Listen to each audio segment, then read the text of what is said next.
Next chapter, volume of solids. Volume is the amount of space occupied by a solid in 3D. Prisms are solids with uniform cross-sections. This is a triangular prism.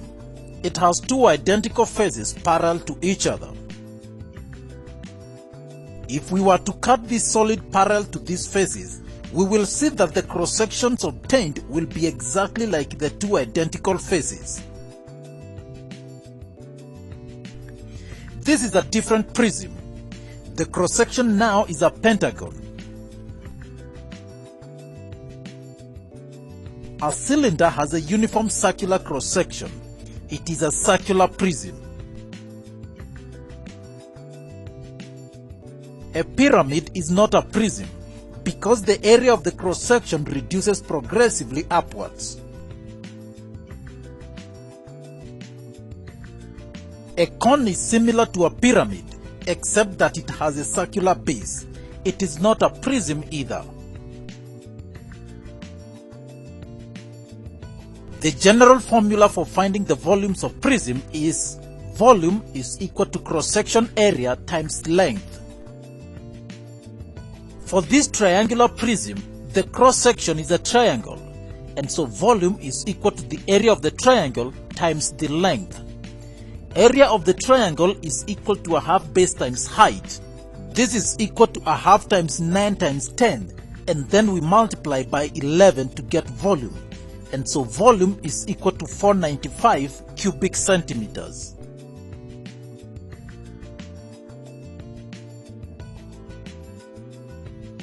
This is also a prism because it has a uniform cross-section. In this case, it is a trapezium. And so volume is equal to the area of the trapezium times length. A half times 9 plus 13 times 10. And then we multiply by 8.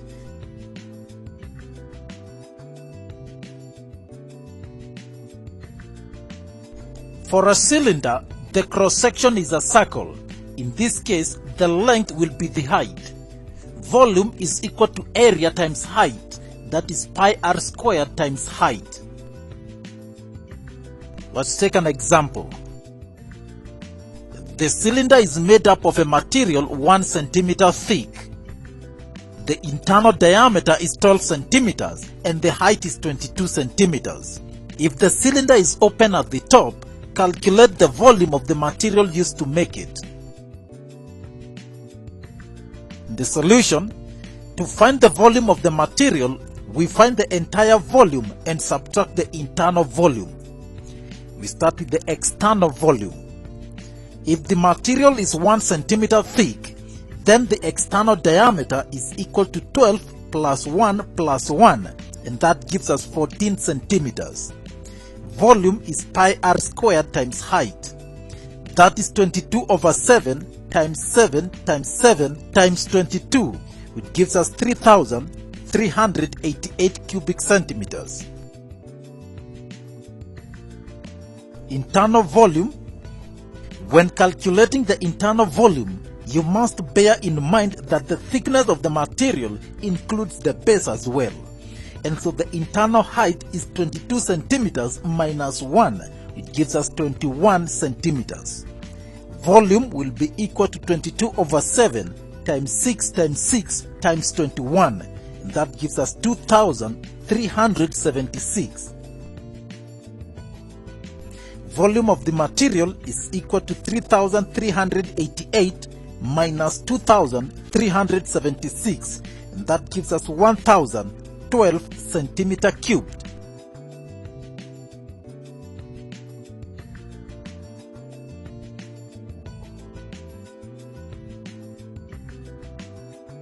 Next solid, cone. To find the volume of a cone, let us perform an experiment. Take a cone and a cylinder with the same radii and heights. Fill the cone with water and transfer the water to the cylinder. Repeat this until you fill the cylinder.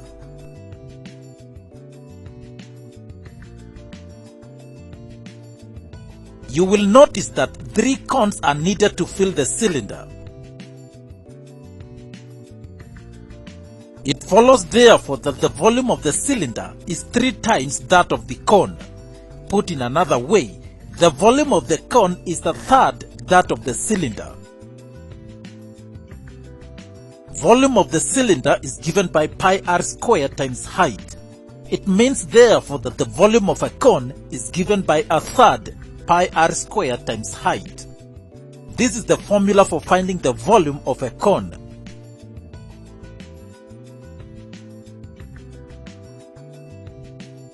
And so for a cone with base radius 7 cm and perpendicular height 12 cm, volume is equal to 1/3 times 22/7 times 7 times 7 times 12, and that gives us 616 cubic centimeters.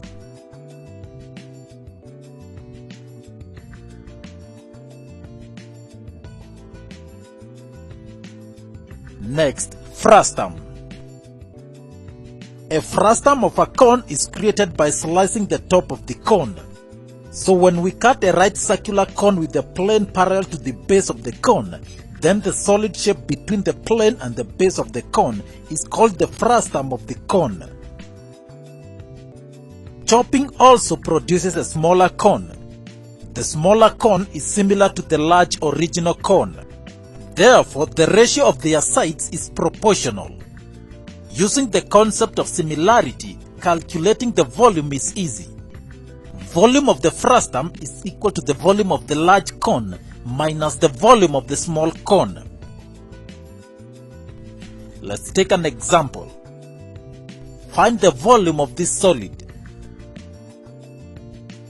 Before cutting off, this was the original cone. We give the height of the smaller cone h small and the entire cone h capital. Notice that h capital is equal to h small plus 5. Let's use similarity to find h. R capital over R small is equal to h capital over h small. And so 6/3 is equal to h plus 5 over h. Cross multiplication, 6h is equal to 3h plus 15. 3h is equal to 15 and h is equal to 5. And therefore, if h small is equal to 5 centimeters, then h capital is equal to 5 plus 5, which is equal to 10 centimeters. Now we can calculate the volumes. Start with the large cone, and volume is equal to 1/3 pi r squared times height, that is 1/3 times 3.142 times 6 times 6 times 10, that gives us 377.04 cubic centimeters. Volume of the smaller cone, 1/3 pi r squared times height, 1/3 times 3.142 times 3 times 3 times 5 will give us 47.13 cubic centimeters. Volume of the frustum is the difference between these two volumes. 377.04 minus 47.13 will give us 329.91 cubic centimeters.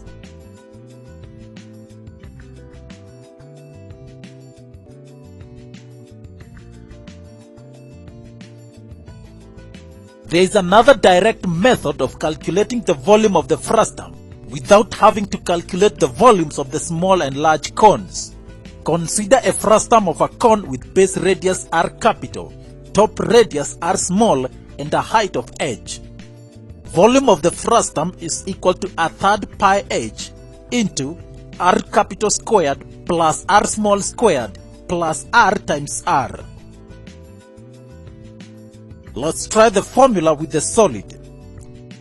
R capital is equal to 6 centimeters, that is the larger radius. R small is equal to 3 centimeters and h is 5 centimeters. Substituting these values, volume is equal to 1/3 times 3.142 times 5 into 6 squared plus 3 squared plus 6 times 3. That will give us 1/3 times 3.142 times 5 times 36 plus 9 plus 18. That will give us a third times 3.142 times 5 times 63. And finally we get 329.91 cubic centimeters, the same volume.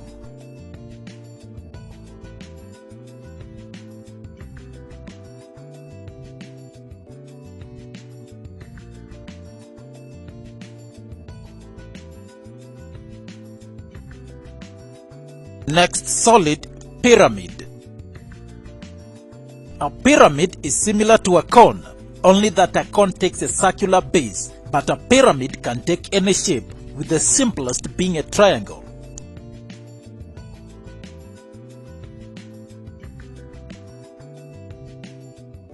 The distance from the center of the base to the apex is called the perpendicular height of the pyramid. Volume of the pyramid is given by volume is equal to a third times base area times height. For example, in this pyramid, the base is a square, and so we need to get the perpendicular height to be able to calculate its volume. We shall calculate the perpendicular height using the Pythagoras theorem. If we join the line here, then this distance will be 6 centimeters. Now we have a right-angled triangle. H squared is equal to h squared minus 6 squared. 64 minus 36 will give us 28, square root of which is 5.29. That is h. Volume is equal to a third times 12 times 12, the base area, times 5.29. That will give us 253.92 cubic centimeters.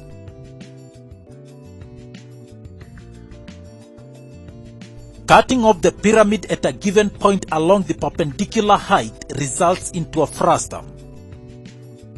The original pyramid and the smaller pyramid obtained are similar. Volume of the frustum is equal to volume of the larger pyramid minus the volume of the smaller pyramid. For example, calculate the volume of this frustum. This is the original pyramid.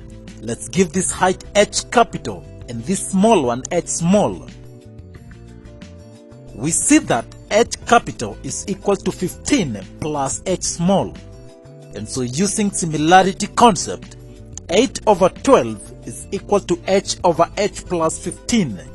Cross multiplication, 12h is equal to 8h plus 120. 4h is equal to 120. And therefore h small is equal to 30 centimeters. Therefore follows that h capital is equal to 30 plus 15, giving us 45 centimeters. We can now calculate the volumes. Volume of the larger pyramid is equal to a third times 12 times 12 times 45. That gives us 2,160 cubic centimeters. Volume of the smaller pyramid is equal to a third times 8 times 8 times 30, which gives us 640 cubic centimeters. Volume of the frustum is the difference between the two volumes. 2,160 minus 640 gives us 1,520 cubic centimeters.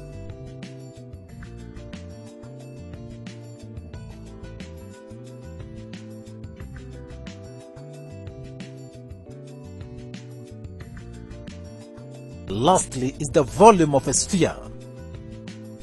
The volume of a sphere of radius r is given by the formula volume is equal to 4 over 3 times pi r cubed.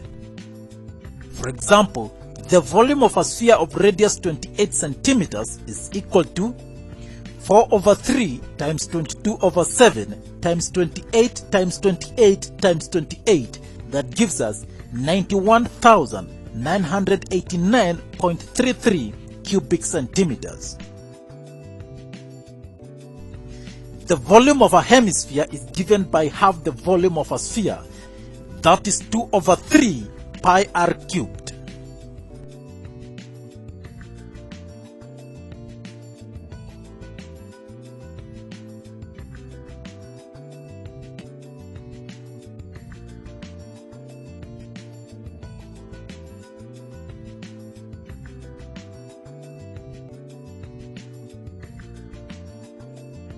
The second thing I love about math is it's a puzzle-solving kind of, if I can figure it out, and the joy of figuring it out, the kind of sense of accomplishment, the sense of excitement when you get it, the challenge of trying to get it. It's that puzzle-solving kind of thing that I really like.